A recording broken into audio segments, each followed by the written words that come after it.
Nazase na yo yaya Zambalola. Merci Seigneur. Kotika ngaite. Merci.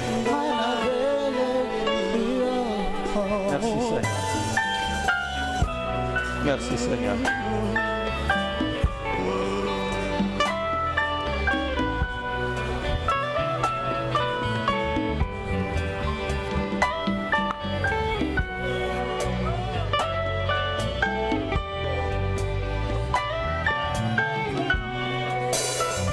Merci Jésus.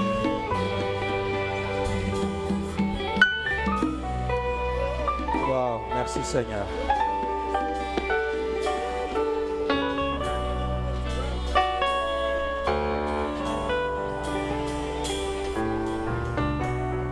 Merci Seigneur.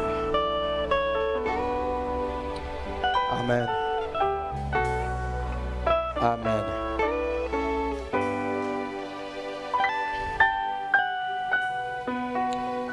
Deux, 3 jours durant, je suis en train de vraiment d'être perturbé dans mon cœur que de voir une requête s'imposer dans ma vie et de concurrencer la place avec la louange et l'adoration. Ça me fait pleurer devant le Seigneur, ça me fait languir devant le Seigneur. Je dis Seigneur, je sais d'où je viens, je sais ce que je suis, je sais qui je suis, d'où je viens. Je sais ce que je devais être sans toi. Et je n'ignore pas ce que je suis devenu avec toi. Au point où tu as amené Mweru, ce n'est pas, je disais au Seigneur, ce n'est pas l'âge que Mweru, à cet âge spirituel que Mweru, avec cette abondante grâce de Dieu sur moi, que Mweru doit chaque jour dire Seigneur, souviens-toi de cette affaire, souviens-toi de cette affaire, de telle sorte que les requêtes fassent match nul dans ma vie avec la louange d'adoration. Je dis Seigneur, qu'il n'en soit pas ainsi. Je ne suis plus à l'âge de beaucoup de requêtes. Même quand j'étais sans rien, j'étais rien et j'avais rien. À cet âge déjà là, l'amour dont Dieu m'a aimé avait supplanté des plaintes. Ça existait, mais comme si ça n'existait pas. Ce n'est pas maintenant à inonder de tout ce que Dieu a, tout ce que Dieu est, Dieu me l'a donné. Et qu'une requête se dresse devant moi. Frères et sœurs, je ne veux pas être plus dans les requêtes que dans l'adoration. Dieu m'a donné tout ce qu'un homme peut chercher sur la terre. Dieu m'a offert tout. Je vous ai donné ces devoirs. Allez calculer, réfléchir tout ce qu'un homme peut chercher sur la terre et vous allez voir si Dieu ne me l'a pas donné. Pourquoi autour de moi, alors que c'est la louange et l'adoration qui devaient régner autour de moi? Pourquoi ce sont des requêtes? Les gens qui m'appellent de loin, comment vous allez? On prie pour vous, que Dieu vous fera sortir de ça. Autour de moi, ce n'est pas ça, comme si Dieu n'a encore rien fait pour moi. Dieu a tout fait, tout ce qu'un homme peut rêver. Je l'ai reçu. Je disais à Dieu que cette requête me gêne.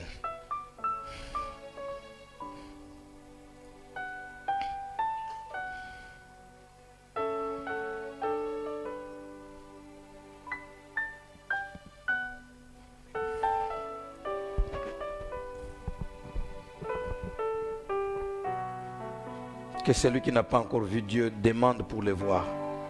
Mais que celui qui l'a déjà eu loue Dieu pour l'avoir vu. Moi je l'ai vu, que je se demande encore comme quelqu'un qui n'a pas encore vu Dieu. Pourquoi tu m'as fait ça? J'ai dit Seigneur, Nzelo pona kizamabe. Je lui ai dit ça dans la prière. J'ai dit Ezamabe pona bato. Ce n'est pas pour les hommes, c'est un chemin difficile qui peut réduire la louange des grandes œuvres de Dieu dans ma vie, les réduire à presque rien. Parce qu'il y a une requête qui ne passe pas. Que Dieu me vienne en aide.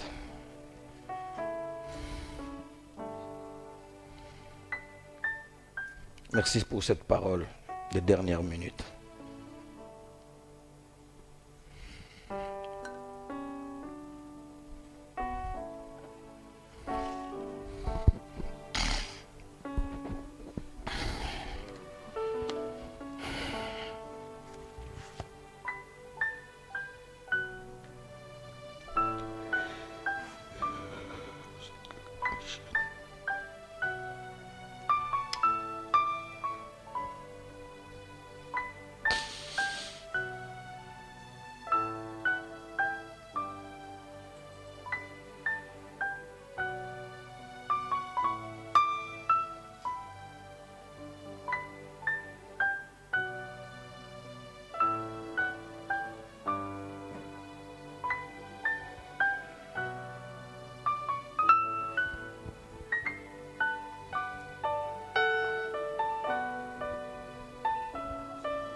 est-ce que nous pouvons nous lever quelques minutes? Nous voulons rendre gloire au Seigneur. Nous voulons lui dire merci pour ce qu'il fait dans la vie.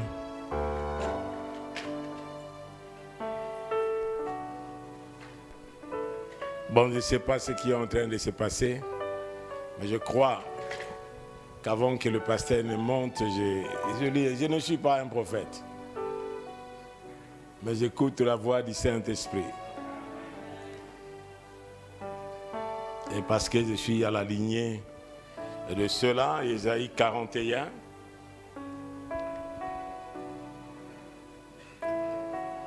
le verset 13,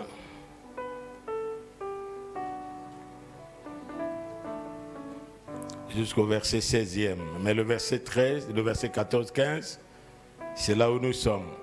Car je suis l'Éternel ton Dieu. Est-ce qu'on peut voir ensemble? Vous êtes là, Ésaïe 41, verset 13 jusqu'au verset 16e. Mais nous sommes au verset 13e. Verset 15, 14 et 15, c'est là ce que nous avons soufflé à l'oreille du pasteur avant qu'il ne monte. Car je suis l'Éternel ton Dieu qui te fortifie, qui fortifie ta droite, qui te dit ne crains rien, je viens à ton secours. Ne crains rien, vermisseau de Jacob, faible reste d'Israël, je viens à ton secours, dit l'Éternel, et le Saint d'Israël est ton sauveur. Voici, j'ai fait de toi un traîneau aigu, tout neuf, garni de pointes, tu écraseras, tu broyeras les montagnes et tu rendras les collines semblables à de la balle. Tu les vanneras et le vent les emportera et un tourbillon les dispersera. Mais toi, tu te réjouiras en l'Éternel. Tu mettras ta gloire dans le Saint d'Israël. Qu'il en soit ainsi. Qu'il en soit. Levons nos mains et nous prions pour le pasteur, notre Dieu et notre Père, le Père de notre Seigneur Jésus-Christ. C'est toi qui prends un vermisseau et tu fais de lui un traîneau aigu. Tu fais de lui un traîneau aigu pour écraser, pour vanner. Et ce soir, en ces lieux, si cette estrade, si ces lieux, même dehors, là où tes saints se retrouvent, que ta gloire, Seigneur, que ton caveau, Seigneur, que ta gloire, Seigneur, fais, tu as déjà fait, d'un vermisseau qu'on peut écraser, un vermisseau qu'on peut broyer, un traîneau aigu qui va écraser, qui va broyer et qui va vanner. Qu'il en soit ainsi, Seigneur, dès maintenant et dans le jour qui vienne, comme David qui a été rempli de l'Esprit de Dieu, dès ce jour-là et dans la suite, l'onction que tu lui as donnée n'a pas été avilie, n'a pas changé. C'était une onction constante. Au nom de Jésus, Père, l'occultisme ne pourra rien contre nous. La divination ne pourra rien contre cet homme. La sorcellerie ne pourra rien et ne peut rien. Dans le nom de Jésus-Christ. Père, merci de confier en lui sa famille, sa femme, ses enfants et tous ceux qui soutiennent cette œuvre. Et tous ceux qui viennent avec un cœur pour que ton royaume avance ici à la borne Matadi. Au nom de Jésus, nous le déclarons. Nous le déclarons. D'un faible vermisseau à un traîneau aigu. Qu'il en soit ainsi. Tu te réjouiras et tu te réjouis déjà. Que ton cœur se réjouisse. Au nom de Jésus. Amen.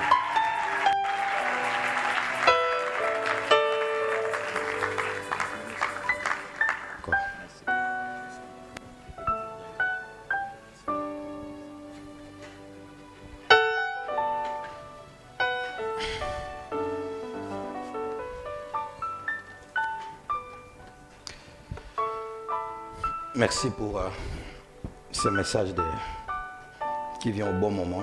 Que le Seigneur soit béni. Si Dieu fait grâce, demain, nous pourrons écouter.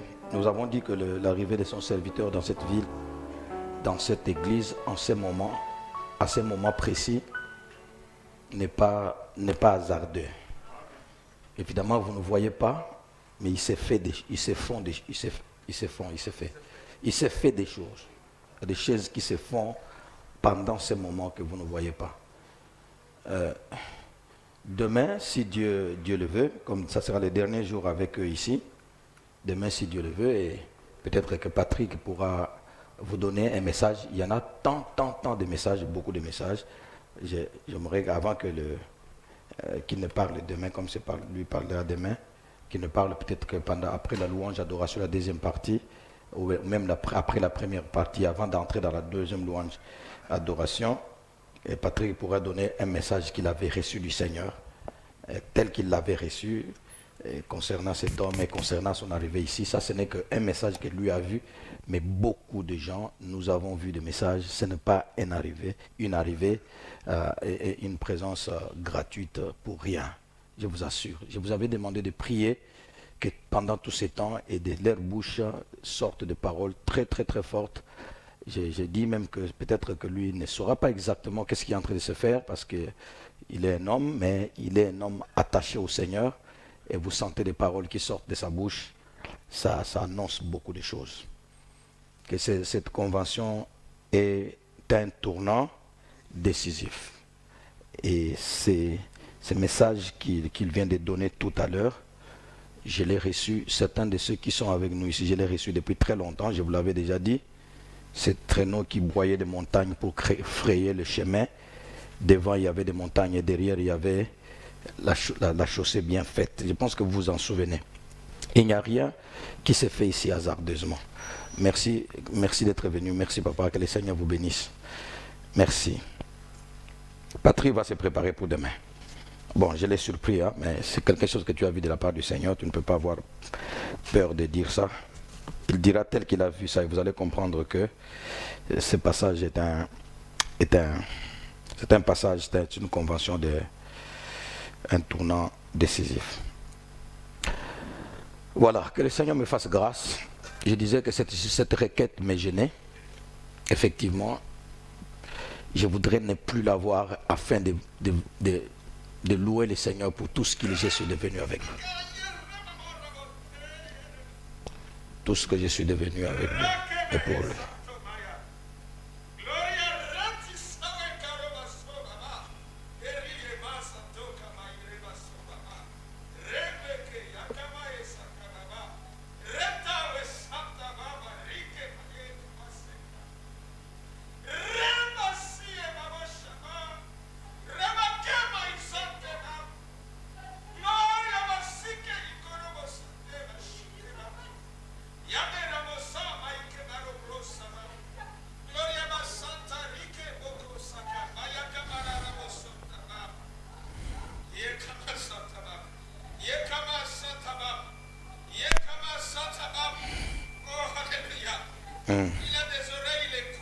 Amen. Il a des oreilles, il écoute. Il a des yeux, il nous a fait des yeux, il voit. Amen. Il voit, il écoute. Dieu écoute les cris. Amen. Amen. Il écoutait les enfants d'Israël qui ne disaient pas mot, il écoute même les paroles non formées. Amen. Il écoute les cris de détresse. Amen. Il écoute, Dieu écoute même dans les entrailles de la terre. Amen. Il écoute.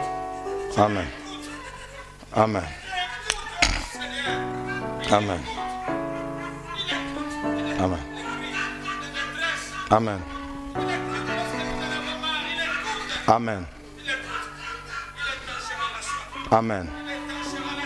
Amen.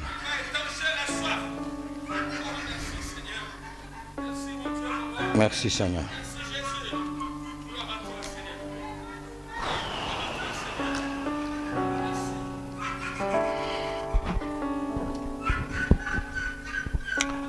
Merci. Nous pouvons croire que le Seigneur nous a parlé et que le Seigneur va nous parler encore. Merci Seigneur.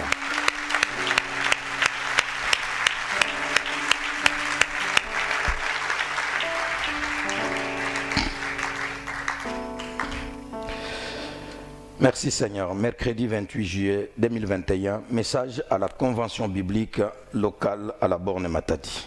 Thème de l'année, mon Dieu défendra mon héritage. Déjà, si vous pouvez analyser tous les messages qui sont ici, depuis le début de l'année, depuis la fin de l'année passée, nous avons commencé sur l'héritage. C'est très clair. Mon Dieu défendra mon héritage. Il n'est pas dit mon Dieu défendra notre héritage. Il ne s'agit pas de l'héritage de la famille que notre Dieu défendra, non. C'est mon Dieu, il défendra mon héritage. D'où viendra mon héritage? Et nous disons à la convention, la création de l'héritage. L'héritage que mon Dieu défendra, c'est mon héritage que je créerai.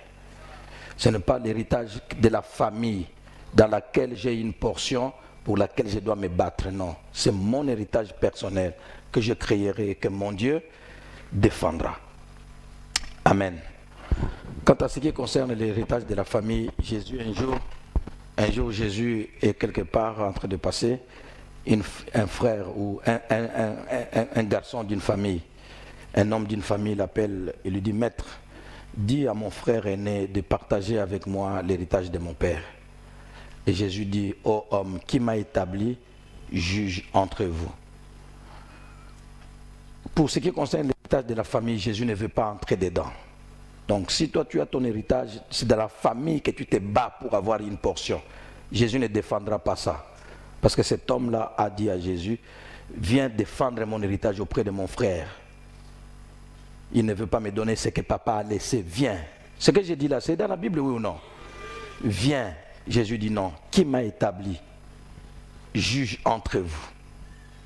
La vie d'un homme ne dépend pas de ses biens, fut-il hein, dans l'abondance. Autrement dit, il voulait lui dire: laisse.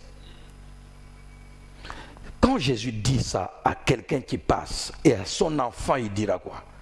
Jésus ne comprend pas que son enfant s'attache au bien de la famille de cette manière au point d'en mourir. J'ai vu des frères dans cette église mourir à cause de l'héritage. Les biens en question, je peux les citer ici aux environs. Ça existe. Pasteur, vraiment ma famille dit: laisse, tu as vu ton frère, il est mort. Si toi tu continues, tu vas mourir. Il est mort bizarrement. Jésus dit: laisse. Quand nous disons mon Dieu défendra mon héritage, nous voulons dire mon Dieu défendra l'héritage que moi je créerai. Ce n'est pas l'héritage de notre famille dans laquelle il y a des requêtes. Pasteur, priez pour moi. J'ai ma part dedans. Pasteur, priez pour moi. Pasteur, on va gaspiller des prières. Jésus dit: qui m'a établi juge entre vous. Autrement dit, laissez ça de côté. Crée. Ce que tu créeras, toi là, je les protégerai. Je les protégerai. Je les défendrai. Qui va créer son héritage? Levez la main. Cette semaine ne terminez pas comme ça, sans projet, sans action. Créez déjà. Et ne commencez pas par des milliers. N'attendez pas des milliers. Commencez par $5, 50 000 francs congolais. Commence quelque chose. 20 000 francs congolais. Commence quelque chose. Une idée et puis forme. Tu crées dans la pensée, tu formes avec les mains. C'était dit, non? N'allez pas vous battre là-bas, s'il vous plaît. Et vous allez amener même vos enfants dedans. J'ai vu des enfants se battre pour le bien de la grand-mère. Et qui sont des malheureux. La sorcellerie dans la famille, les enfants exposés. Parce que c'est le bien de la grand-mère. S'il vous plaît.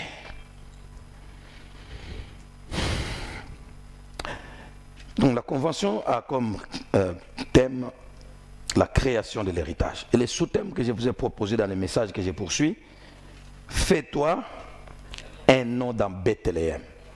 Fais-toi un nom. Autrement dit, mon Dieu défendra quel héritage? Mon Dieu défendra mon héritage. Quel héritage? L'héritage que je créerai. Et dès que quelqu'un crée un héritage, il se fait un nom. Voilà d'où partent les noms. Ou d'où partent les noms des gens que nous connaissons. Ruth chapitre 4, le verset 8 à 11, rapidement. Ruth chapitre 4, le verset 8 à 11. Ruth chapitre 4, le verset 8 à 11. J'aimerais terminer vraiment la partie d'aujourd'hui, peu importe que je termine ça, nous sommes à la convention, que l'article d'aujourd'hui soit bien compris. Ruth, chapitre combien? Chapitre 4, du verset 8 au verset... du verset 8 au verset 11e. Est-ce que tout le monde est là? Tout le monde dit oui parce qu'ils ont ça au tableau. Mais cherchez-la. Difficile à trouver. Il y en a qui vont d'abord chercher la matière, la table de matière. Et puis ils tournent. C'est bon, au début ça se comprend, mais pas à la deuxième année, troisième année de la foi. Je disais Ruth chapitre 4, du verset 8 au verset 11e. La Bible dit, je lis au nom de Jésus-Christ. Celui qui avait les droits de rachat, ça vous comprenez déjà de quoi il s'agit, celui qui avait les droits de rachat dit donc à Boaz, acquiert pour ton compte. Et il ôta son soulier. Alors Boaz dit aux anciens et à tout le peuple, vous êtes témoins aujourd'hui que j'ai acquis de la maison de Naomi tout ce qui appartient à Elimelech, à Kiljon et à Maclon, et que je me suis également acquis pour femme Ruth, la Moabite, femme de Maclon, pour relever le nom du défunt dans son héritage, et afin que le nom du défunt ne soit point retranché d'entre ses frères et de la porte de son lieu. Vous en êtes témoins aujourd'hui. Le verset 11, tous ensemble, tous les peuples qui étaient à la porte et les anciens dirent, nous en sommes témoins. Que l'Éternel rende la femme qui entre dans ta maison semblable à Rachel et à Léa, qui toutes les deux ont bâti la maison d'Israël. À haute voix, la dernière partie, allons-y à haute voix. Manifeste ta force dans Ephrata et fais-toi un nom dans Bethléem. Amen. Nous applaudissons la parole du Seigneur et que le Seigneur bénisse sa parole en nous donnant la vie. Qui applaudit, acclame. Et quand nous acclamons, nous applaudissons. Nous disons, merci Seigneur pour ta parole, pour l'œuvre de ta parole. Merci notre Dieu. À toi toute la gloire. Merci Jésus. Que le Seigneur bénisse sa parole. La création de l'héritage nous a fait penser au texte de Proverbes, chapitre 20, le verset 21, que nous avons lu tous ensemble le dimanche passé, auquel on a fait allusion encore, auquel texte on a fait encore allusion hier. La création de l'héritage nous a fait penser au texte de Proverbes chapitre 20, le verset 21, qui dit quoi? Proverbe 20, 21 dit, un héritage promptement acquis dès l'origine ne sera pas béni quand viendra la fin. On ne vit pas, on ne prend pas un héritage juste aujourd'hui, on en réjouit aujourd'hui, et puis demain, l'héritage n'est plus béni, ça se transforme en malédiction. C'est pourquoi la parole de Dieu qui est sage nous dit, voulez-vous être heureux dans votre héritage? Ne l'acquérez pas promptement. Si vous l'acquérez promptement, il ne sera pas béni quand viendra la fin. C'est pourquoi beaucoup de gens aujourd'hui ne se retrouvent plus, alors que hier, ils étaient déjà quelque chose. Les parents étaient quelque chose et tout ça, mais aujourd'hui rien. Parce que comment ça a commencé? Et nous avons dit ensemble promptement, hein, les groupes de mots promptement acquis, comme disent les proverbes, promptement acquis peut revêtir plusieurs sens. Et les plus évidents des sens, les plus évidents sont les vols. Promptement acquis, ça veut dire acquis par les vols, les fausses factures et toutes sortes de détournements, toutes sortes de vols, vols dans les maisons comme vol au travail, corruption et tout ça là, toutes ces choses qui font que finalement vous avez obtenu quelque chose qui normalement ne devait pas vous revenir. Mais vous vous retrouvez avec On ouvre les conteneurs, vous volez des trucs dedans. On ouvre ceci, je ne sais pas, les dépotages, je ne sais pas. Tout ce qu'il y a, au lieu de déclarer ce qu'il faut, vous avez déclaré peu pour que vous gagniez beaucoup, ainsi de suite. Ou vous êtes maman au marché, vous avez diminué votre écolo, votre sacombe avec des bougies en bas, on ne sait pas qu'est-ce qu'il y a là-bas. Alors quelqu'un achète un verre alors que c'est un demi-verre qu'il a acheté. Tout ça là, tous ces bénéfices-là, ce sont des héritages promptement acquis et qui seront à la fin, qui ne seront pas bénis. Que ce soit le vol dans ce sens, ou alors le vol à main armée, l'extorsion par force. Vous êtes en coup de route, vous aimez quelque chose, tu prends ça par force. Dans les régimes passés, on a entendu des histoires compliquées et il y en a d'autres qui étaient vraiment invraisemblables. Une femme d'une certaine famille qui était au pouvoir à cette époque-là, et puis voit à la télé un journaliste très beau qui donne le journal. Vous avez suivi ça. Et puis il dit, ce journaliste-là, je le veux comme mari. Il dit, mais non, il est marié. Il dit, non, peu importe, faites tout, je le veux. Et puis paf, on a fait tout, il a chassé là-bas et puis il a pris. Ça, c'est l'extorsion. Et vous pouvez penser que un tel mariage, celui-là, à la télé, je le veux, et puis paf, tu le prends. Ça ira où? Tout de suite après, ce sont des douleurs, des malheurs et puis des divisions. Et même, ce ne sont pas des divisions simples. Il y a même de l'écrasement des enfants, écrasement de la société.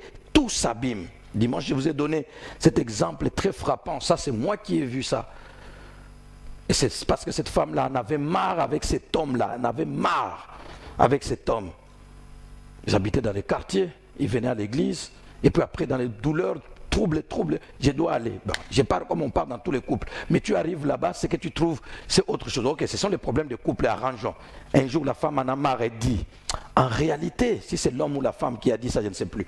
En réalité, j'avais ma femme, elle avait son mari. Nous étions à Lubumbashi. Mais on s'était rencontrés, je ne sais pas comment, on s'est rencontrés, et puis on s'est aimés, et puis on s'était dit, séparons-nous chacun de son conjoint.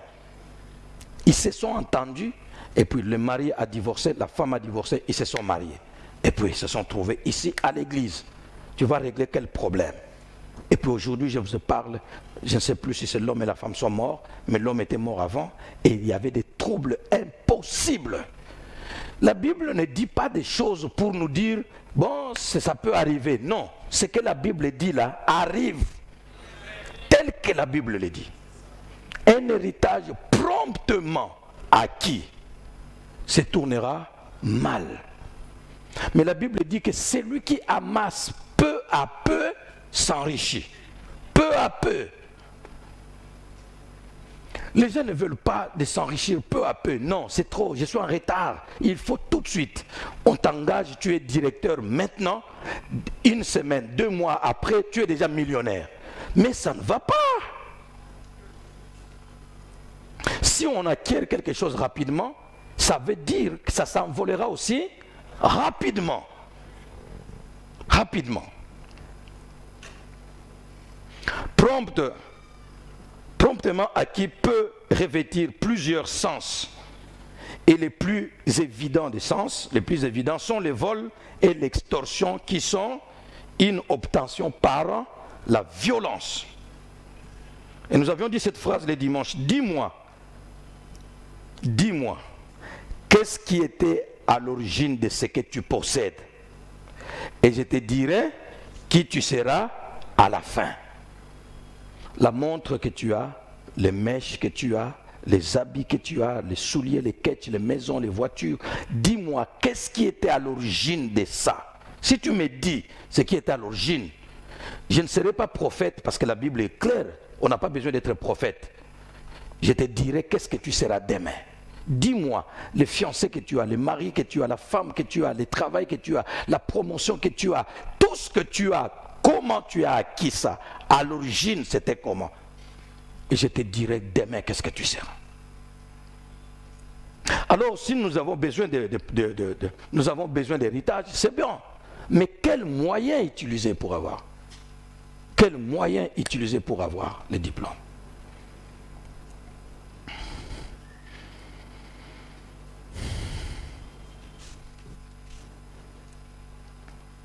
Donc l'héritage qui bénira demain, ce sont des phrases que nous avons déjà vues. Donc l'héritage qui bénira demain ne se ravit pas, mais se crée par ses propres mains. Et l'un des exemples de l'héritage créé par les propres mains, l'un des exemples les plus appropriés nous viendra, ou nous vient, parce que nous le voyons déjà, nous vient du grand Boaz qui a découvert Ruth, la Moabite, et qui a reçu des Béthléemites cette déclaration. Quelle déclaration? Manifeste ta force dans Ephrata et fais-toi un nom dans Bethléem. Au fait, Ephrata et Bethléem, ce ne sont pas deux villes différentes. Ephrata, c'est le deuxième nom de Bethléem. Au lieu de dire deux fois Bethléem, on dit Ephrata et puis on dit Bethléem. On l'appelle Ephrata ou Bethléem. C'est la même ville qui porte ces deux noms. Alors ils lui disent, manifeste ta force dans Ephrata et fais-toi un nom dans Bethléem. Autrement dit, manifeste ta force et fais-toi un nom à Bethléem. Donc ta force est se faire un nom, c'est dans la même ville. La ville qui t'a vu, qui a vu ta force se manifester, ne te laissera pas quitter sans nom. Voilà. Une ville qui a vu un homme manifester sa force, cette ville-là ne le laissera pas quitter sans nom. Donc si tu quittes une ville sans nom, c'est que dans cette ville tu n'as pas manifesté la force. Si tu quittes une entreprise sans nom, si tu quittes un quartier sans nom, si tu quittes, vous savez, aujourd'hui il y a des gens qui aiment donner, ils vont donner de l'argent à la commune pour que la commune donne leur nom à une avenue. Et puis un jour on me demande, mais frère, pasteur, bon, parce que les autres, ils voient tout le monde révérend et tout ça. Pasteur, tu ne peux pas aller à la commune, tu donnes l'argent. Non, ils m'ont dit, on veut donner le nom de l'avenue là où tu es là, parce que vous êtes parmi les premiers occupants, l'avenue là, on donne ton nom. Ou bien on donne le nom de la borne. J'ai dit, ah mais c'est bien, donnez. On dit, oh non, ça ne se fait pas comme ça. Il faut donner. Ah bon?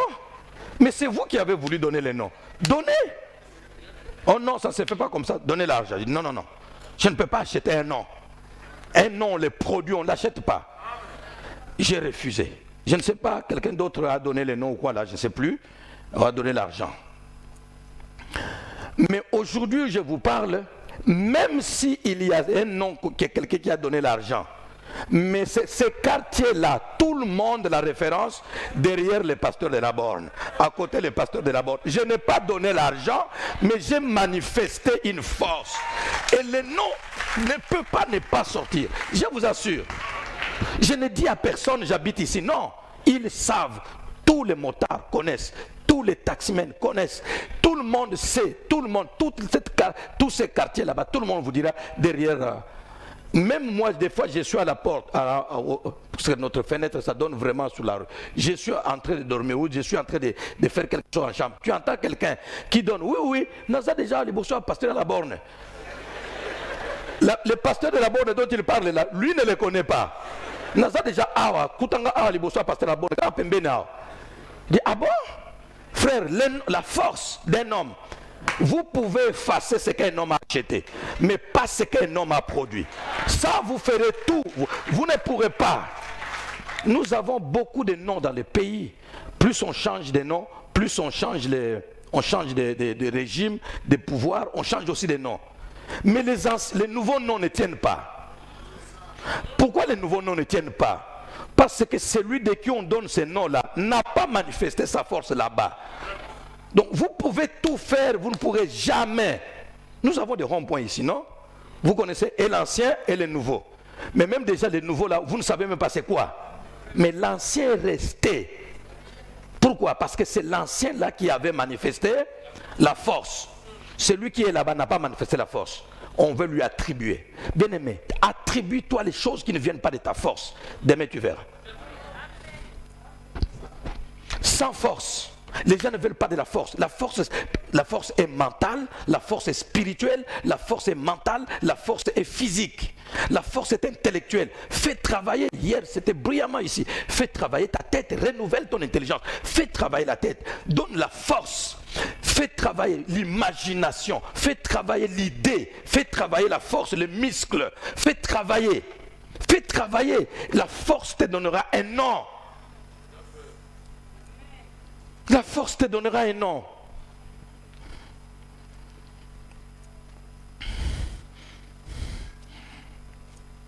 Vous pouvez tout critiquer, vous pouvez tout dire. Mais des hommes qui ont manifesté la force et qui ont laissé les noms, vous ne les effacerez jamais. Jamais. Je dis bien jamais. Tiens bon mon frère, manifeste la force cette semaine, la semaine prochaine, cette année, l'année prochaine. Tu diras que désormais, tout ce que j'aurai dans ma vie sera le fruit de ma force. Parce que vous savez pas, c'est que quand un homme a quelque chose par sa force, par son intelligence, par sa capacité, ça fait une fierté, je vous assure. Ça fait une fierté. Dieu regarde l'homme et il est content. Quand il regardait toutes ces choses, il disait, Dieu vu que c'était bon. Donc Dieu s'est loué lui-même. Il dit, vu que c'était bon. Mais quand c'était l'homme à sa ressemblance, Dieu vit que c'était très bon. Très bon. Et quand les anciens bénissaient leurs enfants, ou ils maudissaient leurs enfants, il dit, toi tu es le prémisse de ma vigueur. Donc les premiers enfants sont les prémices de la vigueur, c'est-à-dire les prémices de la force.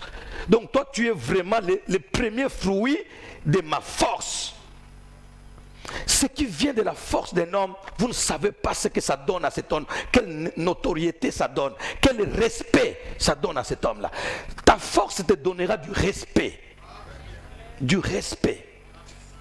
Pas des choses pour lesquelles tu te bats à gauche, à droite que papa a laissé. Il n'y a pas de respect là-bas. Parce que tu as 40 ans, tu as les droits, mais papa a eu beaucoup d'enfants. Jusqu'avant de mourir, il a laissé un bébé de 2 ans. Même ce bébé de 2 ans là, et toi, lui est 2 ans, et toi tu as papa 40 ans, tu as déjà des enfants. Mais tu te disputes une petite terre avec l'enfant de 2 ans. Et ton enfant se dispute à quoi? Dis, mais laissez se cocher des choses là, laissez ça de côté. Grandissons, évoluons, passons ce niveau là. Manifestons notre force et faisons-nous un nom. Faisons-nous un nom.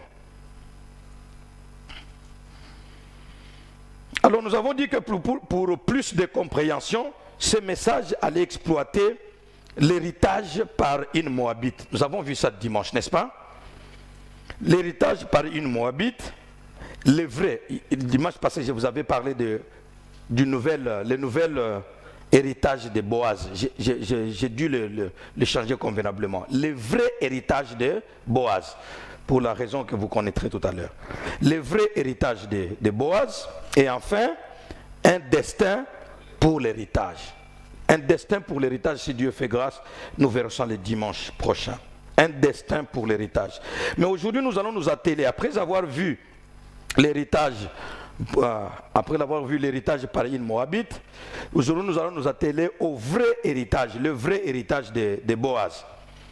Au sujet de l'héritage par une Moabite, des phrases nous ont touchés, nous ont fait du bien. Le grand Boaz ne pouvait pas se faire un nom dans la généalogie de Jésus sans passer par Ruth, la Moabite maudite. Ruth est étrangère, elle est Moabite, par surcroît maudite. Tous les étrangers n'étaient pas forcément maudits du genre de la malédiction des Moabites. Les Moabites sont des frères, des cousins, des frères des Ammonites. Et les Ammonites et les Moabites sont venus de qui? Des enfants de Lot.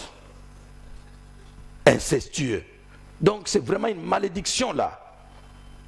Mais cette Moabite maudite et veuve en plus va être la clé qui va introduire Boaz dans la généalogie de Jésus. Et c'est pourquoi nous avons dit qu'on ne devait pas mépriser les faibles commencements.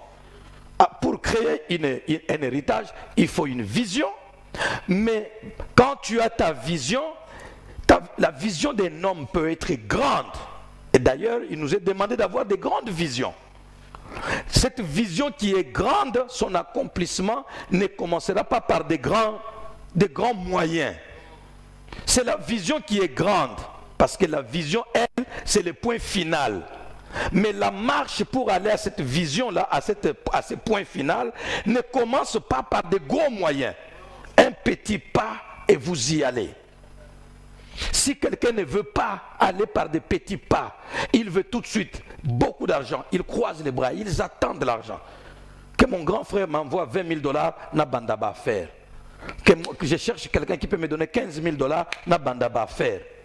Pendant qu'il parle comme cela, il achète des unités. Si vous comptez les unités qu'il achète par mois, il arrive déjà à 50 $ d'unités par mois. Et puis il attend son grand frère lui envoyer des moyens pour Abandaba faire. Tu attendras longtemps. Tu peux commencer avec le peu que tu as. Avec Dieu et le peu que tu as, et tu arriveras demain. Tout à l'heure, je venais d'en parler avec une sœur qui est couturière. Je vous dis, mais écoute, tu ne peux pas dire j'ai besoin de 4 machines industrielles. C'est bon. C'est un plan que tu as pour ton atelier. Mais tu ne peux pas attendre de l'argent pour avoir ça, 2 000 $ pour acheter 4 machines industrielles de la couture. Et puis tu commences. Non, écoute, tu as une machine, même machine à la main, n'est-ce pas, ou à pédale, ou c'est pas quoi là. Tu te dis, dans 2 mois, dans 6 mois, cette machine doit me produire une machine industrielle. Et quand j'ai une machine industrielle, je me dis, dans 2, 3, 4 ans, de 2 ans, je dois déjà avoir 4 machines industrielles. Ainsi de suite, un petit moyen produit un plus gros moyen. Ce petit gros moyen produit un plus grand moyen, jusqu'à ce que demain, tu as un chiffre d'affaires d'1 million, mais tu as commencé avec 10 $. Ça, c'est gagné peu à peu, mais c'est question d'avoir des idées. Pourquoi les gens ne vont pas de l'avant avec les petits moyens? Parce qu'ils ne comprennent pas que les petits moyens que j'ai là, ce n'est pas ce que je dois manger. Les petits moyens que tu as là, ce n'est pas ce que tu dois manger. Ce que tu dois manger, c'est que tu investis d'abord 10 000 francs, tu investis, tu gagnes 20. Si tu dois manger quelque chose, c'est dans les 20 là. C'est dans les 20 que tu donnes la dîme, c'est dans les 20 que tu manges, c'est dans les 20. Si tu veux aider quelqu'un, c'est dans les 20 là, jusqu'à laisser par exemple 3 qui s'ajoutent à 10 pour venir maintenant le capital de combien? De 13. Et tu avanceras. Mais si ton ami, il y a des gens dans les boutiques, ton ami vient, dit, pèse un bonbon. L'enfant de ton ami pleure, pèse un biscuit. Mais quand tu donnes comme ça sans calculer, qu'est-ce qui va te rester? Et puis après, vous allez voir l'étalage qui était là-bas, il n'y a plus personne là-bas, parce qu'il a déjà tout mangé. D'accord.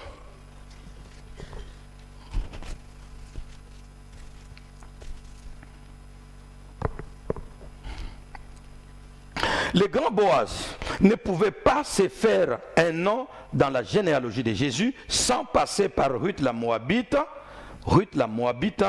maudite. Dans Matthieu chapitre 5, là où Boaz s'est fait un nom, nous allons voir ça, exploiter ça convenablement dans la suite de ces messages. Dans Matthieu chapitre 1, le verset 5, il est dit Salomon, pas Salomon. Beaucoup de gens, quand ils lisent là-bas, ils disent Salomon. Il y avait Salomon, fils de David, et Salmon. Dans la généalogie de Jésus, vous commencez dans Matthieu chapitre 5, Matthieu chapitre 1, le verset 1, jusqu'à Matthieu chapitre 5, et puis un peu plus bas, vous allez voir la généalogie de Jésus, des gens qui sont dedans. Tel engendra tel, tel engendra tel, tel engendra tel, toute une lignée. Arrivé au chapitre 5, on dit ceci, lisez. Au chapitre 5 au verset 5, s'il vous plaît, du chapitre 1er. Au verset 5 du chapitre 1er, il est dit maintenant, Salmon engendra Boaz de Rahab. C'est une bonne précision. La suite vient, dit quoi? Boaz engendra Obed de Ruth. Et si vous descendez, Obed engendra Isaïe, Isaïe engendra David. Et vous descendez jusqu'à... Parce que ce qu'on cherchait, c'est Jésus. Jusqu'à Jésus. Cette lignée-là, Boaz va se retrouver dedans. C'est une lignée, on ne peut pas se retrouver dedans comme par hasard. Ce ne sont pas tous les juifs qui sont dans la généalogie de Jésus. Ce ne sont pas tous les enfants de Jacob qui sont dans la généalogie de Jésus. Les Hébreux, beaucoup d'Hébreux ne sont pas dedans, mais une maudite étrangère est dedans. Ça, je ne comprends pas. Merci Seigneur. Donc personne ne peut t'exclure, ne doit t'exclure. Personne ne peut dire non, non, non. Quand nous parlons à la borne, m'a dit que le Seigneur va visiter, nous voyons déjà que tel papa wana nzamba va visiter, papa wana oui. Mais moi na wana te, mana wana te. Personne ne doit te mettre de côté. Parce que selon le Seigneur, nous avons notre calcul, Dieu a un autre calcul. Nous avons notre classement, Dieu a un autre classement. Lorsque Saül avait besoin de vaillants héros pour aller à la guerre avec lui, il n'avait jamais classé les jeunes David. Jamais. Il a pris les robustes comme lui. Mais Dieu, pour aller à la même guerre, Dieu n'avait pas pris Eliab, Dieu avait pris David. Donc Dieu a son classement. Si les hommes ne te classent pas, compte sur Dieu qui lui ne va pas manquer de te classer. Et le classement de Dieu béni, je vous assure. Le classement de Dieu béni. Mon pasteur ne m'avait pas connu parce qu'il m'avait programmé que j'ai prêché ces jours-là. Non. Ils avaient programmé un pasteur qui devait venir. Et puis après, vers 10 heures, le pasteur appelle, je ne serai plus là le soir. Et puis je passe comme cela. L'un des assistants qui était à cette époque-là dit, mon frère, je ne sais pas, on ne sait plus comment mettre la main sur quelqu'un d'autre. Tu n'as jamais parlé ici vraiment. Mais je sais que tu es... Est-ce que tu peux parler ce soir? Je n'ai jamais parlé, je n'avais jamais parlé à mon église. Jamais. Mon pasteur ne me connaissait pas. Et c'était comme ça. Dieu m'avait programmé, mais les hommes ne m'avaient pas programmé. Donc, vous pensez que si Dieu a un programme et les hommes ont un programme, quel programme qui gagnera? Les programmes des hommes, ils ont les programmes, mais ils n'en ont pas les moyens. Mais Dieu a les programmes et il a les moyens. Le programme de Dieu tiendra. Je vous assure. Tient toujours. Et Ruth se retrouve dedans. Elle se fait un nom. Et quelqu'un va dire, quelle force elle a manifesté celle-là? Oui, elle a manifesté de la force. Parce que Naomi n'avait pas que Ruth comme belle-fille. Ils étaient nombreux. Ils étaient à deux. Il y avait Orpa. Naomi a fait une pression impossible pour les décourager à rentrer. Mais Ruth a manifesté une force morale, un caractère terrible, téméraire. Elle dit à sa belle-mère, ne me force pas à te quitter. Où tu iras, j'irai. C'est une oui. Tu ne peux pas te distinguer pour Dieu comme cela et Dieu te laisse enterrer. Non. Les hommes que vous voyez propulsés par Dieu jusqu'à hauteur, vous ne savez pas quelle décision ils avaient pris en cachette pour Dieu. Vous ne savez pas. Vous ne savez pas. Malheureusement, il y a des églises, des tribus où les choses, on propulse les gens selon les calculs des hommes. Non. Vous propulsez un homme selon vos calculs, l'église meurt. On en voit dans notre ville, non? Il y a des bourses qui sont venues des États-Unis. Oui, moi je suis représentant légal ou provincial, je ne sais pas quoi. Les bourses sont venues, on doit faire étudier les pasteurs. Ok, ça tombe entre les mains du représentant légal, il va prendre ses neveux au village qui sont des païens et les envoie aux États-Unis pour étudier. Ils reviennent païens, mais ils connaissent toute la Bible littéralement. Mais païens, on les met à la tête de l'église pour que Azouambongo. Et les églises sont en train de mourir ici. Frères et sœurs,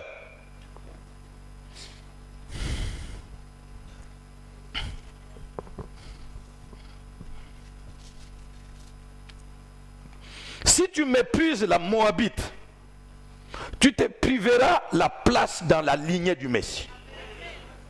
Tu te fermeras la porte de l'héritage. On ne méprise pas les faibles commencements. J'en parlerai le dimanche, là où nous parlons du destin.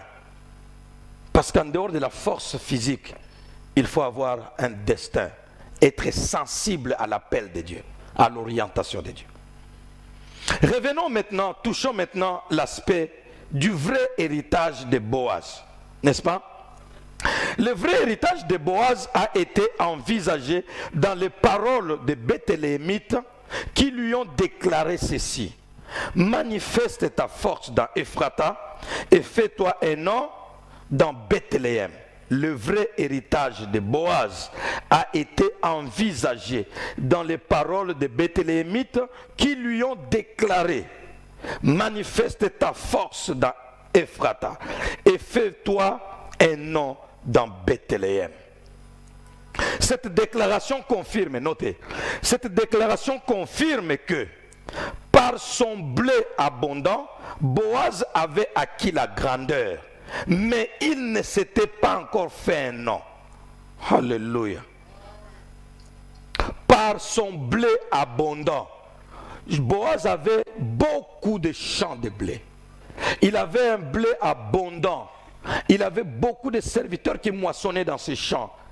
C'était tellement abondant que certains épis qui tombaient, ce n'était pas nécessaire. C'était la loi en Israël. Vous ne ramassez pas, vous laissez, parce qu'il y a des pauvres, des orphelins, il y a des étrangers qui peuvent passer derrière vos serviteurs pour glaner quelque chose et moissonner, glaner ce qui tombe et vivre de ça. Celui qui n'a pas assez ne laissera pas tomber. Mais si on laisse tomber, c'est qu'il y en a assez. Boaz en avait beaucoup de champs et beaucoup de serviteurs. De telle sorte que même l'étrangère Ruth pouvait moissonner, pouvait glaner pour vivre avec les deux veuves pour vivre avec sa belle-mère. Cette déclaration confirme que parce que la déclaration dit clairement: Boaz, manifeste ta force dans Ephrata. Quand on te dit manifeste ta force, c'est que tu l'as déjà manifesté? Non, n'est-ce pas? C'est que tu ne l'as pas encore manifesté. On t'exhorte pour le faire. Et fais-toi un nom dans Bethléem. Celui à qui on dit de se faire un nom, est-ce qu'il a déjà un nom? Non. Si tu as un nom, on ne va pas te dire fais-toi un nom. Cette déclaration confirme que par son blé abondant, Boaz avait acquis la grandeur. Il était connu, il était grand, il avait beaucoup de serviteurs. Par son blé abondant, Boaz avait acquis la grandeur, mais il ne s'était pas encore fait un nom. Autrement dit, la grandeur ne veut pas dire avoir un nom. Et ça, c'est très important, mes amis. Être grand ne veut pas forcément dire avoir un nom. J'ai connu des hommes grands dans cette ville. Grands. Je suis allé plusieurs fois prier pour un homme, et il y en a tant d'autres. Je suis entré dans leur maison, j'ai vu, mais c'est exceptionnel. Mais Matadi aujourd'hui n'a aucun nom d'eux. Aucun souvenir, aucune souvenance. Mais ils avaient tous des grands dans cette ville. Heureusement, 21 ans, ça m'a aidé à connaître un peu une petite histoire de Matadi dans son dernier développement. J'ai vu les gens s'effacer et derrière aucun nom, aucune référence. Est-ce que je me fais entendre, mes amis? Être grand n'est pas avoir un nom. Vous êtes grand, mais vous n'avez pas de nom. Nous allons le voir surtout à Bethléem. Alléluia. Les Bethléemites ne parlaient pas de la grandeur, mais ils parlaient du nom. Par son blé abondant, Boaz avait acquis la grandeur, mais il ne s'était pas encore fait un nom. Nous le voyons dans la déclaration des Bethléemites. Ils le connaissaient, n'est-ce pas? Il est fort probable que tous les blés de Boaz lui soient venus de ses parents. Car le nom est le fruit de la force perso manifestée. Ça, c'est moi et c'est pas selon les Écritures que je vois ça. Si cet homme avait travaillé durement pour avoir ses blés, les Bethléemites ne pouvaient pas lui dire de faire un nom. Donc, il avait un nom par héritage. Mais les Bethléemites voulaient dire: nous savons ce que tu as vient de ton père, de ton papa, tes parents. Mais toi maintenant, crée ce qui est à toi. Manifeste ta force. Vous savez que cet homme, il a vraiment quelque chose de son père. Son père s'est efforcé à épouser une étrangère, Rahab. une étrangère, il l'a épousée, et puis ils ont eu Boaz. Ça l'a encouragé, bien sûr, pour pouvoir épouser une étrangère. Il dit, je sais ce qu'est mon père. C'est bon. Mais là, les Juifs veulent lui dire, ton père, c'est ton père. Nous te connaissons par la grandeur de ton père, le blé de ton père, les choses de ton père. Tu peux les laisser aussi à tes enfants. Mais Boaz, si tu manifestes ta propre force, au nom de ton père, ça ajoutera ton nom. Et c'est pourquoi dans la généalogie de Jésus, Boaz n'est pas cité parce qu'il est le fils de son père. Parce que son père n'avait pas que Boaz. Parce que Boaz, lui aussi, a fait quelque chose qu'il est défini lui-même. Aïe, aïe, aïe. Il est fort probable que tout le blé de Boaz lui soit venu de ses parents. Car le nom est le fruit de la force la force personnelle qui est manifestée. Ton père, c'est ton père, ta mère, c'est ta mère, tes oncles et autres, mais toi, qu'est-ce qui sortira de toi? Voilà. Alors, quel est le nom? Parce qu'on lui a dit ça, sûrement Boaz l'a fait.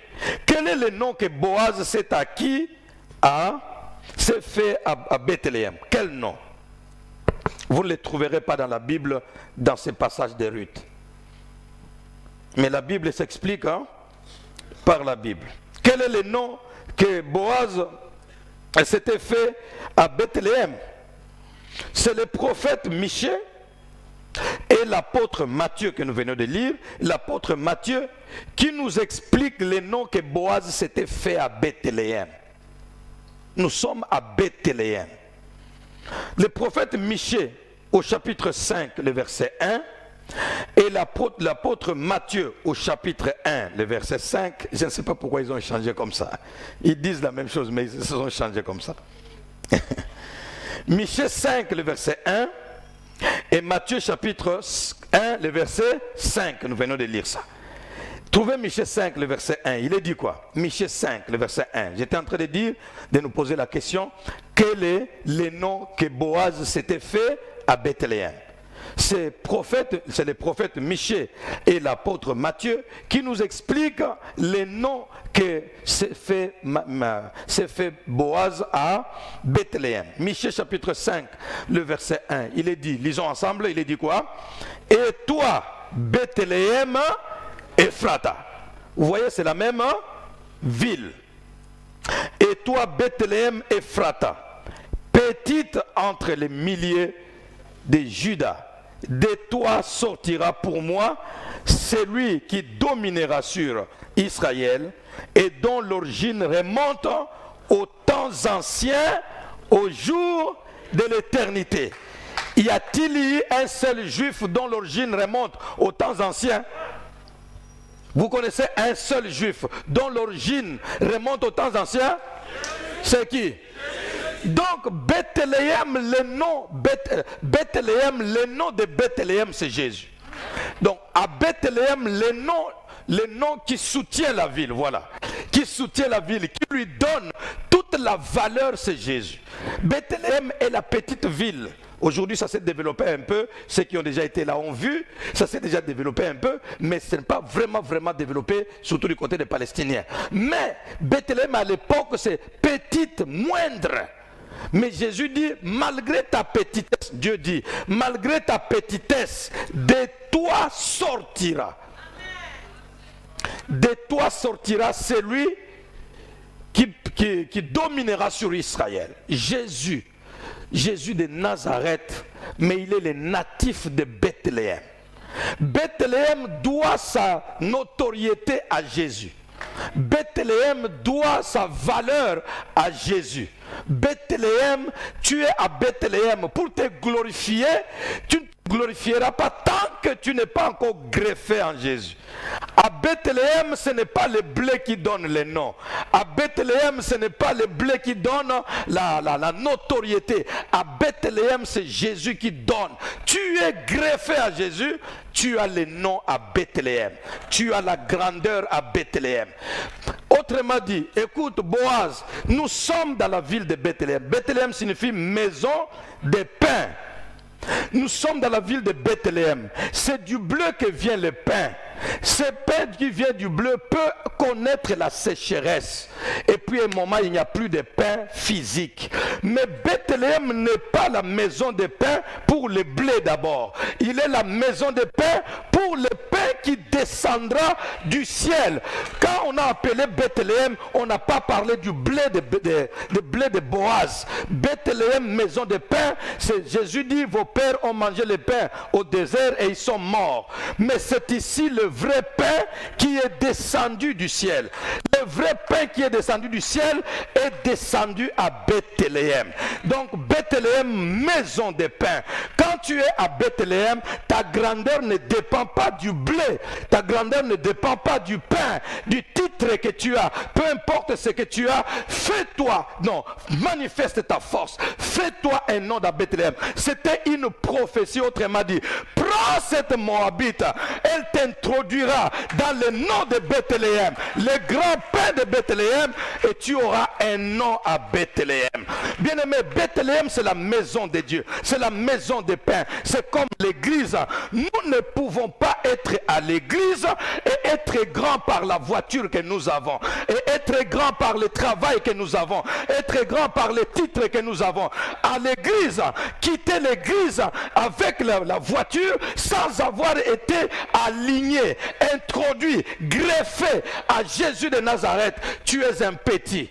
La voiture que tu as laissée là-bas ne te rend pas la grandeur, ne te donne pas le nom. Le nom à l'église est donné quand Jésus de Nazareth est dans les cœurs, est dans la vie, imprégné. Toute notre vie, c'est Jésus de Nazareth. Ça, c'est l'héritage qui est le plus grand de tous les héritages. Jésus en moi, Jésus en toi. Sans la voiture, tu as déjà le nom, sans le pain. Mais tu as tout ça. Sans Jésus, le nom est petit. Écoutez, la veste ne rend pas le nom. La veste ne rend pas le nom. La voiture ne rend pas le nom. Le français ne rend pas le nom. Les mèches ne rendent pas le nom.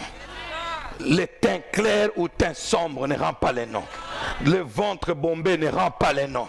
Quel que soit ce que tu es, les noms, si tu es à Bethléem, si vous êtes en Égypte, le blé est très important. Parce qu'en Égypte, ils sont ce qu'ils sont. Si tu es en Irak, tu es n'importe où, glorifie-toi de ton blé, glorifie-toi de ton pain. Mais si tu es à Bethléem, le véritable pain qui donne les noms, c'est Jésus de Nazareth. Tu es à Bethléem et puis tu te glorifies sans avoir rencontré Jésus. Boaz, Jésus, à Bethléem, si tu n'as pas encore été greffé à Jésus, tu es petit.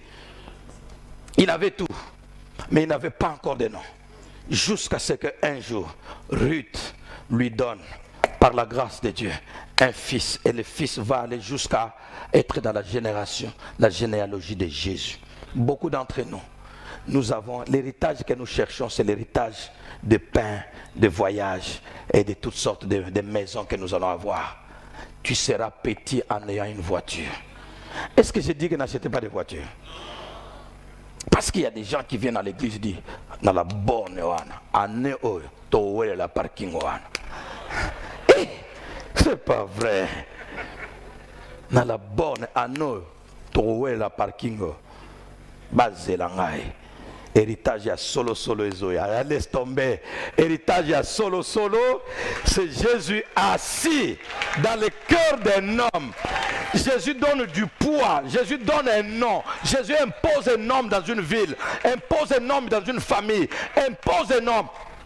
Tu n'auras pas encore l'argent, mais tu auras déjà le respect. Tu n'auras pas encore le titre, mais tu auras déjà la considération.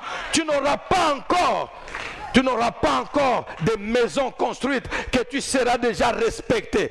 Car la présence de Jésus incarne l'autorité, incarne la vie, incarne la gloire, incarne la délivrance, incarne.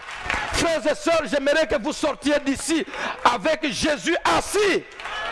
Ce n'est pas avec des voitures en promesse. Et quand nous disons faites les plans, ayez la vision. Nous avons quelle vision? Des études et autres. Bien aimé, les études c'est bon.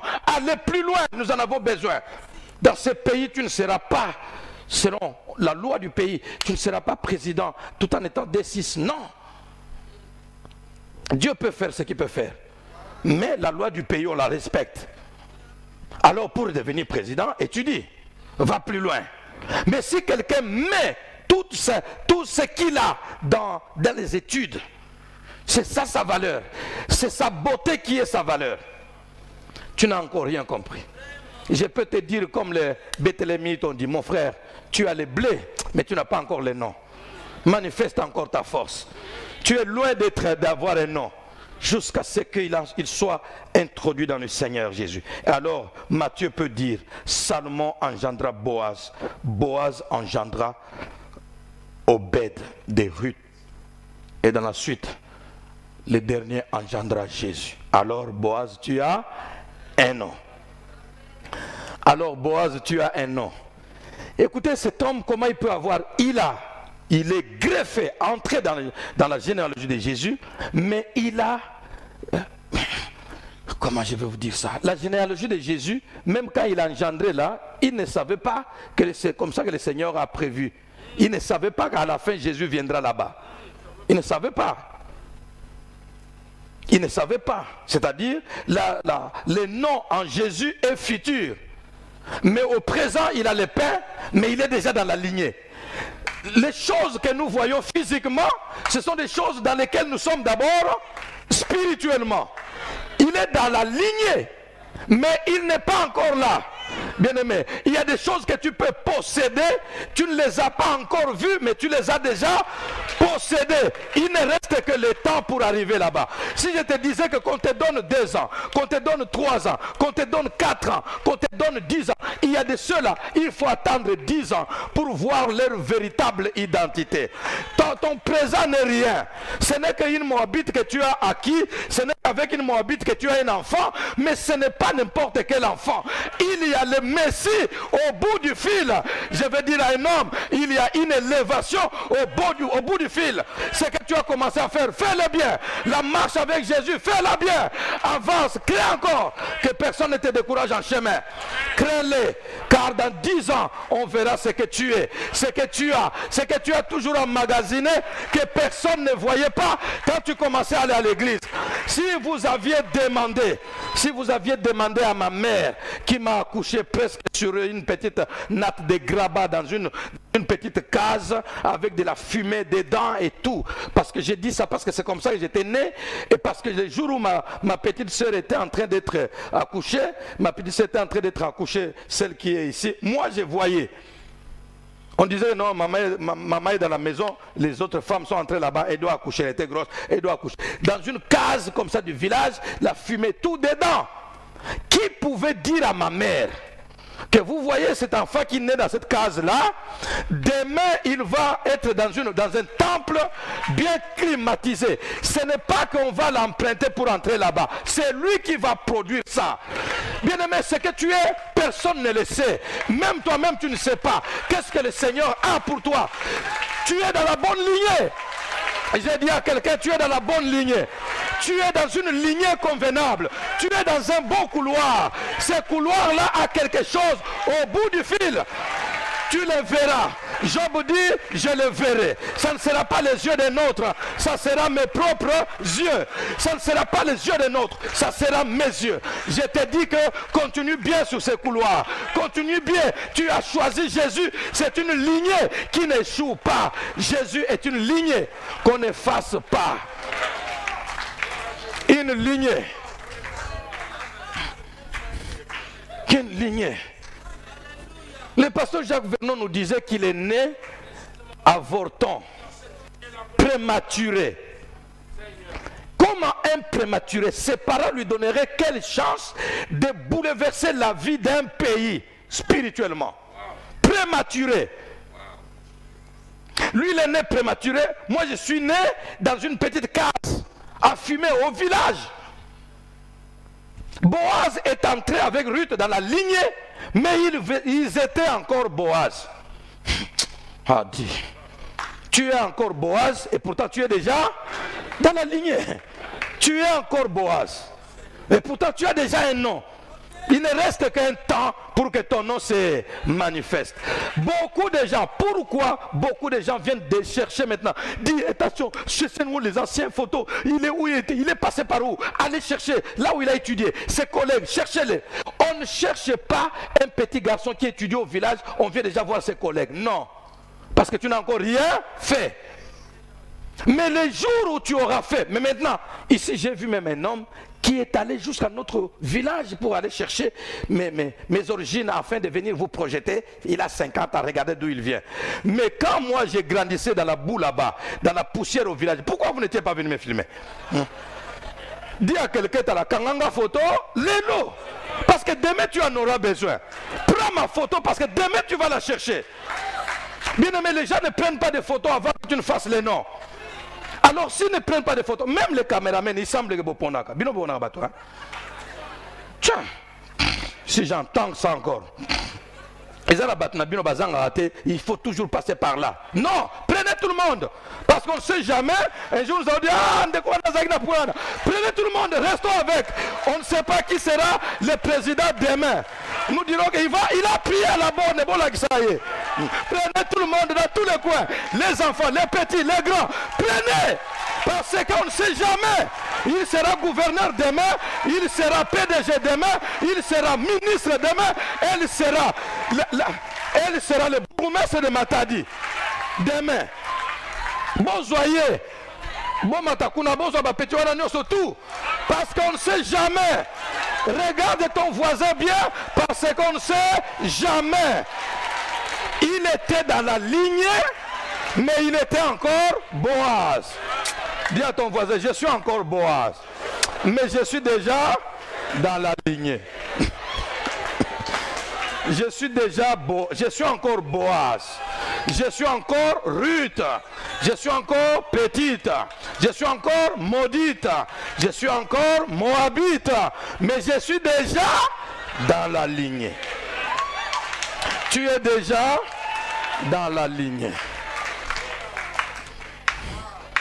C'est pour demain. Ce n'est même pas dans Ruth. Donc le livre ici va s'ouvrir et va se fermer. Si tu ne te trouves pas dans ce livre-là, c'est qu'il y a un autre livre.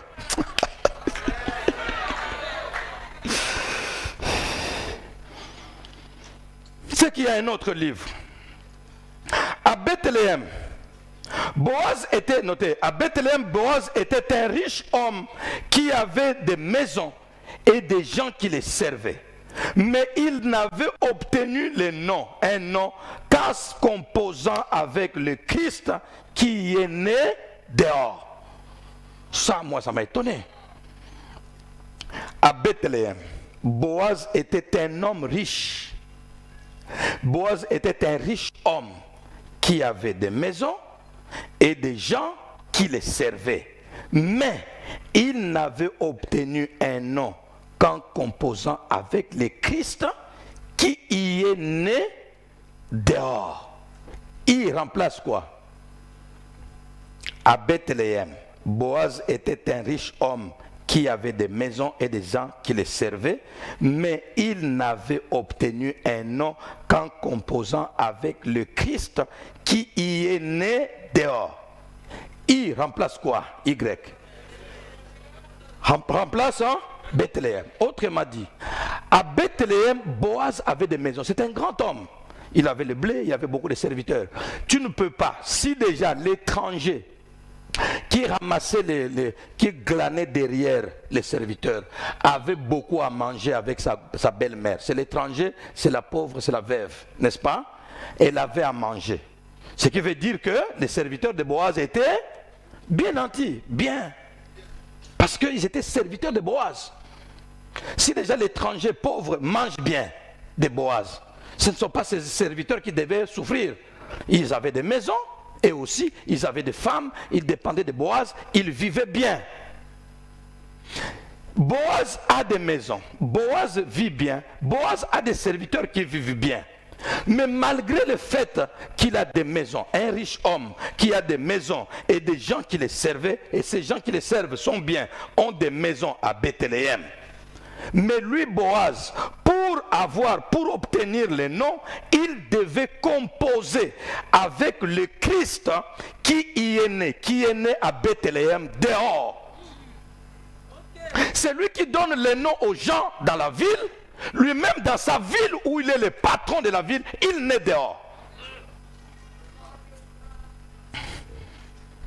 Vous connaissez ce film de Jésus, qu'est-ce que vous ne connaissez pas dedans? Comment il est né? Dimba peut vous donner un morceau si vous ne connaissez pas, vous ne vous souvenez pas. Le film de Jésus nous montre vraiment, et la Bible, les Écritures nous disent ça, et le film c'est l'interprétation en image de Bethléem. C'est lui qui donne à Bethléem sa valeur, n'a pas de place à Bethléem où dormir, où naître. C'est lui qui donne la place, la valeur. Ephrata, Bethléem Ephrata, plus petite d'entre les milliers d'Israël. De toi naîtra pour moi. C'est lui dont l'origine remonte aux temps anciens et aux jours de l'éternité. C'est Dieu lui-même qui donne à Bethléem toute sa valeur. Mais lui, à Bethléem, il y a Boaz. À Bethléem, il y a les serviteurs de Boaz. À Bethléem, Jésus, dans Bethléem, il donne le blé, les maisons aux gens. Lui, le patron de la ville, n'a pas où dormir, où naître. Il doit naître dehors, là où Boaz a des maisons.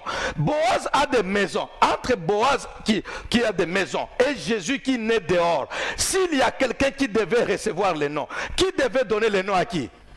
Normalement, c'est Boaz qui pouvait dire, je te donne mon nom, dors même dans ma maison. Mais c'est Jésus qui donne le nom à Boaz, qui lui donne de la valeur. Et vous allez poser la question, d'où viennent mes vestes? Les vestes que nous avons, nous là, ça vient de lui qui est laissé nu à la croix. Lui reste nu à la croix pour que moi j'aie ça. Lui n'a pas de maison pour que Boaz ait la maison. Jésus n'a pas de maison pour que Boaz ait la maison. Jésus n'a pas eu de souliers convenables pour que toi tu en aies. Bien-aimés, vous ne savez pas qu'est-ce que c'est qu'avoir Jésus-Christ en nous.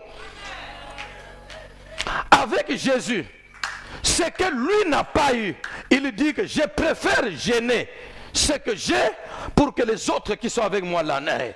Si moi je trouve une maison à Bethléem et les Boaz, si moi je reste habillé et moi, ce villageois-là, qu'est-ce qu'il va devenir?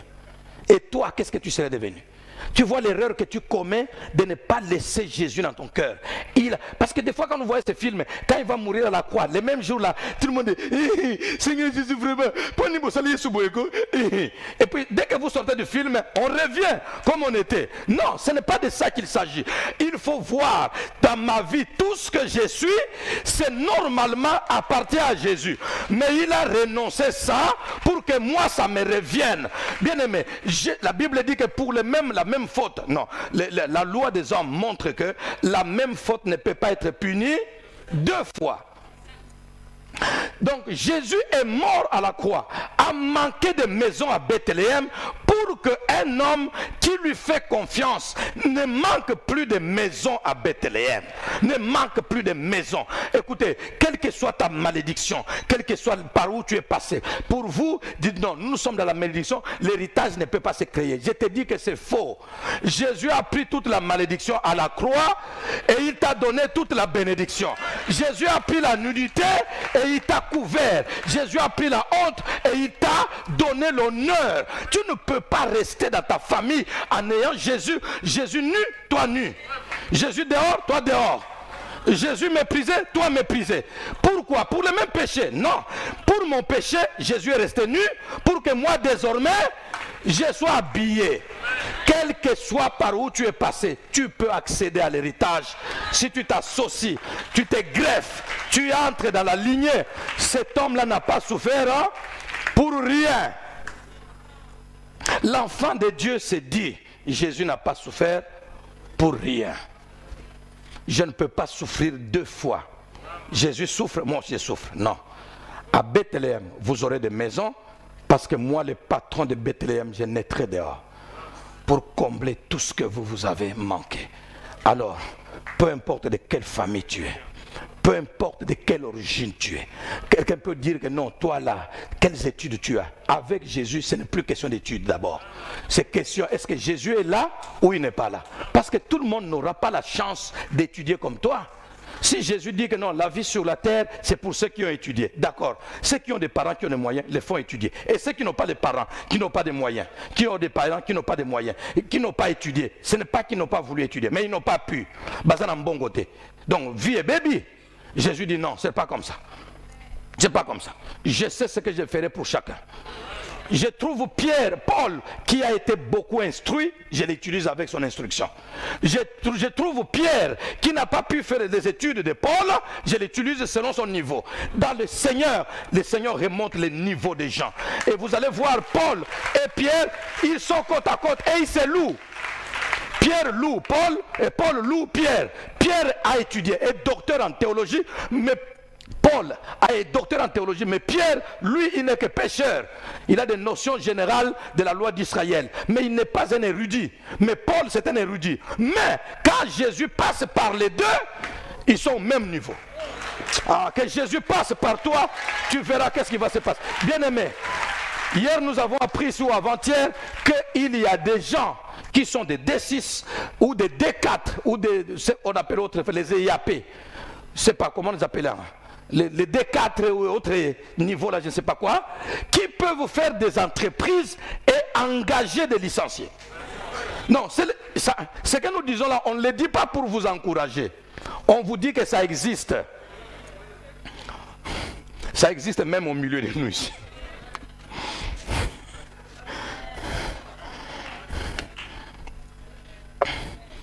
Tu peux faire une entreprise.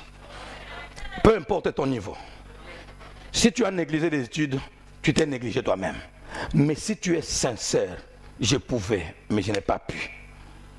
Dieu ne te laissera pas. La grâce de Dieu, quand on dit la grâce, ma grâce te suffit. La grâce te suffit, ça veut dire quoi? Il a dit ça à Paul, je termine par là.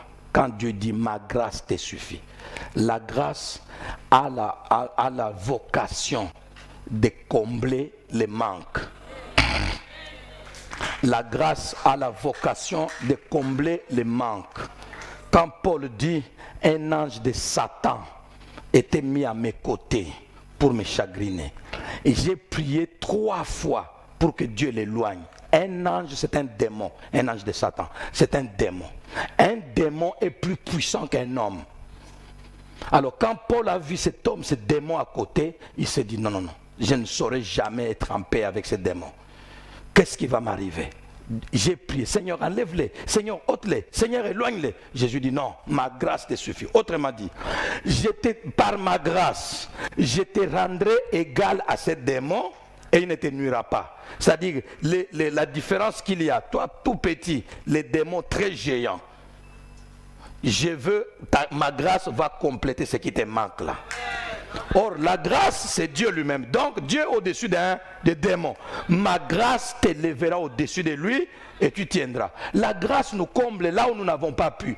Ata otangate olobaka français malamute. Likambote ngolu eko zoyo et memi eko kanisi. Levons-nous dans la prière. Que la grâce donne à un homme. Que la grâce donne à un homme, à une femme de créer son héritage. Levons-nous dans la prière.